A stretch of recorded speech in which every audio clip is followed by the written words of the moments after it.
YouTube, what's going on? Brandon here with another printer video. Today we've got the Canon MP-620. Basically, if you're having any issues with your print quality or a certain color just is not printing, this is a method you can go ahead and use to solve that issue. Now, I just also made a video with this B200 code, so if you're having that issue, go ahead and check that video out as well. Now, what is going to be causing this issue is going to be a one of your nozzles in the print head is backed up with dried up ink. So what you need to do is, first of all, you need to go ahead and buy some brand new ink. If you're running low on any ink, I'm going to leave a link in the description below so you can go ahead and do that.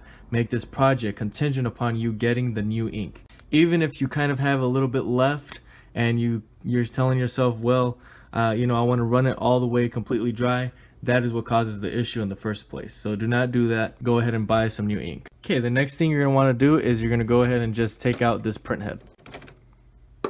Just like that. It's very simple. So once you take your print head out, you're going to want to have a container just like this. And you're going to want to have a syringe kit.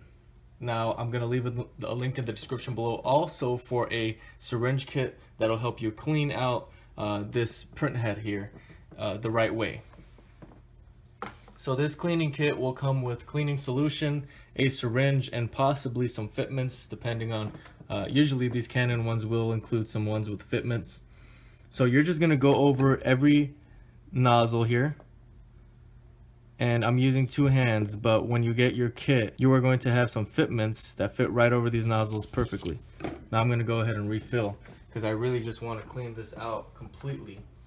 Now don't be afraid to use all the cleaning solution, and to do this multiple times. You will not damage the print head. It will just do a better job of cleaning everything out. Now, as you can see here, all of the colors are kind of coming out little by little. If I lift this here, you can take a look. That is all ink. That is all dried up ink that has, because this person was using non-genuine Canon ink and also running it low, that kind of, made the problem much worse. So again, like I said, you can do this multiple times. If it's a certain color, really just focus on that color. That'd be the best thing you could do for yourself.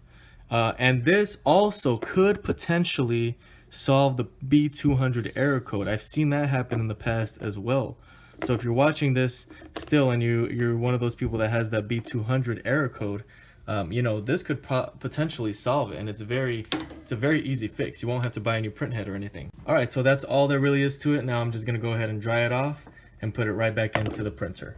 So once you're done, you just go ahead, put it back in, and like I said, make sure you wait for that new ink.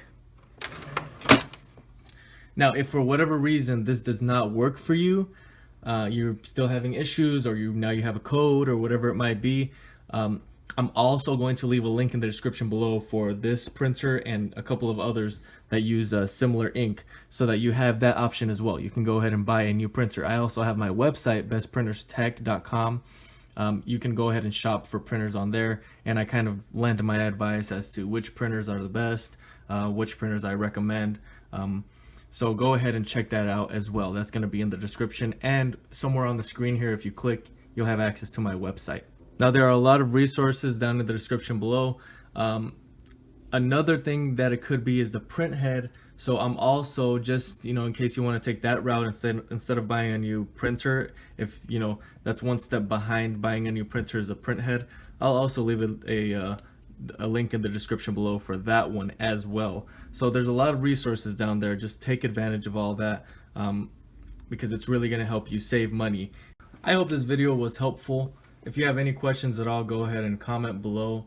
Thanks for watching, and until next time.